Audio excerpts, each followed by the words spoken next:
ზუსტად ისეთი ბულკია ბავშვობაში ჩვენ ყოველდღე რომ მივირთმევდით. ღმერთო ჩემო, ამ ბულკმა ჩემი ბავშვობის თითოეული წელი გამახსენა. განსაკუთრებით სკოლის პერიოდი და ეს ბულკი ბევრი ჩვენთაგანის ბავშვობაა.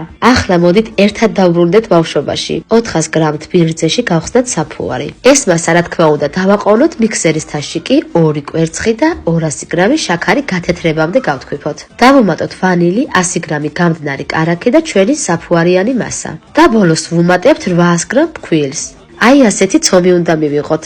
ახლა გადავიტანოთ სამუშაო მაგიდაზე და ზეთთან ერთად დავამუშაოთ 5 წუთის განმავლობაში. მოვათავსოთ თასში და დავაყოვნოთ 1 საათით. ერთხელ რომ ამოფუვდება ჩვენი ცომი ჩავზილოთ. ესეთ ჩვენი მეორეთი ამოფუვებული ცომი და დამეთანხმებით რომ საოცრებაა. ნახეთ როგორი საოცარი ცომია და როგორი ჰაეროვანია. ახლა კი დავიწყოთ გუნდების ამოღება. 100 გრამიანი გუნდები აი ასე დავამრგვალოთ. ესეც ჩვენი ბულკები, ახლა კი ამ მდგომარეობაშიც დავაყოვნოთ 9 საათით. 9 საათიც გავიდა და ჩვენი ბულკი ამოფუვდა.